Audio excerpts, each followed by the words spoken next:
In Kyrene, a white student is 5 times as likely to be in the gifted program as a Native student.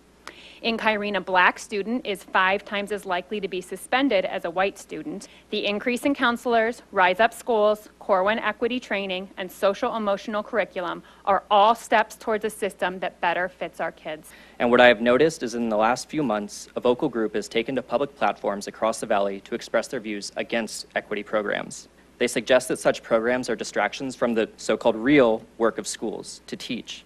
And they also assert that equity programs are an extension of so-called radical social justice movements. First, the idea that schools should only teach and that teaching only includes reading, math, and science and is measurable only by test scores is an outdated and dangerous idea. In this model, knowledge is transmitted by teachers to passive students, and students become passive learners. We know, however, the best way to teach is to engage students as active learners and participants in society. Yet even when diverse youth gain access to this kind of education, it is often steeped in the cultural norms and values of white Christian America. Some of these opponents go further and assert that equity programs are part of an agenda to indoctrinate students and teachers. These assertions are half true in that schools are places where society imparts values to youth. But historically, those values have privileged white middle-class norms. Some now resent any effort to view American history, politics, and culture from different perspectives because it forces them to reckon with the legacies of American slavery, colonialism, empire, xenophobia, and inequality. In a nation where common understandings of the world are steeped in racial stereotypes of savagery, inner-city violence, third-world poverty, and religious fundamentalism, new perspectives are desperately needed. I know firsthand the challenges that LGBT youth face, and I am encouraged that the district is taking a closer look at all the students that you serve. Research shows that social and emotional learning not only improves student achievement by an average of 11 percentage points, but it also increases pro-social behaviors like kindness, sharing, and empathy. So I appreciate that you've made decisions about this based on the scholarly research that overwhelmingly supports it, and are implementing the changes that serve our children's well-being, as well as raising test scores, which will ultimately translate into more money for the district. The Core 1 Equity Plan is another big change that I would like to acknowledge. The district has struggled with racial inequities for a while now, and we have not been able to undo them on our own. I appreciate that you recognize the need for expert consultation and are open to the growing pains that come with this kind of work. I also recognize that deciding to hire consultants in this case is a fiscally responsible decision.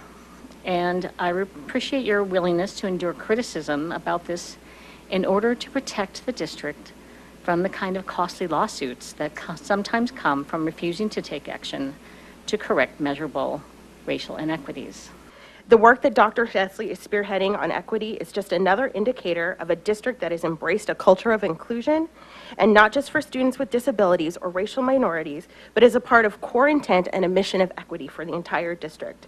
So I'm here for a thank you to the board, and particularly to Dr. Vesley, who engaged with parents, with myself. I'm also a clergy person. You took time to meet with Tempe Interfaith Fellowship when we spoke as a body about our concerns of data showing inequity between racial groups. So thank you for listening, for engaging, for participating in the call from the community to really take equity seriously. So I applaud you for doing that. It took a lot of courage, and I'm thankful for the Core 1 Equity Plan.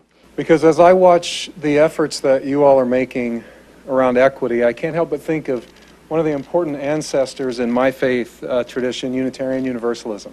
Horace Mann, who was born in 1796, has been nicknamed the father of public education. He was a Massachusetts state senator, eventually became the secretary of the Massachusetts Board of Education.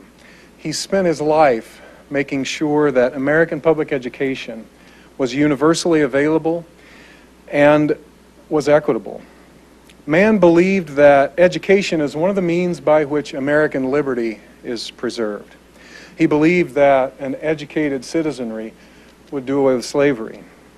Of course, teaching math and science and literature were important to him too, but there was more to public schooling as Mann envisioned it, and as it eventually came to be in our country. The goal of American public schools from the very beginning was to create a responsible and moral citizenry who were able to continue and improve this American democracy. Still today, we need our schools to produce people who are equipped to participate in the most diverse democracy in the world. That means knowing math and science, you better believe it, but also how to solve shared problems with people who don't see things the way you see them, who don't share your ethnic background, your gender identity, your preferences and love relationships, and more. It means seeing our shortcomings, understanding the ways in which access is limited to some based on income, race, and other things, and working together to make it better. In short, producing good citizens, the goal of public education from the very beginning, means working toward equity by combining social and emotional learning with academics. By emphasizing social and emotional learning and equity in education, you are continuing and bringing into the 21st century the work that has taken place in American public education since its very foundations. I am so glad my child attends a Kyrene school, and I'm grateful to you all for your work. We have a ways to go, individually and collectively, but we are just the people to take on this important task. Let's keep going together. 59%. That is the percent of our white students across the state who are reading proficiently by the end of third grade. 33%, that's the percent of Latino students who are reading proficiently by the end of third grade. 30%, the percent of our African American students reading proficiently by the end of third grade.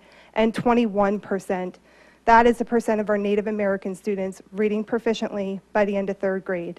So while there is growing support for the policies and programs needed to close the opportunity and achievement gaps, we have a lot more work to be done.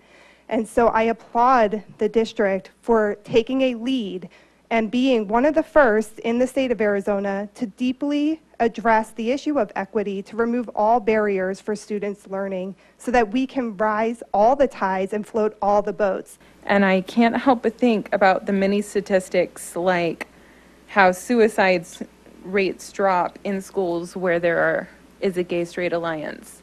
Black students under the age of 13 are twice as likely to commit suicide as white students.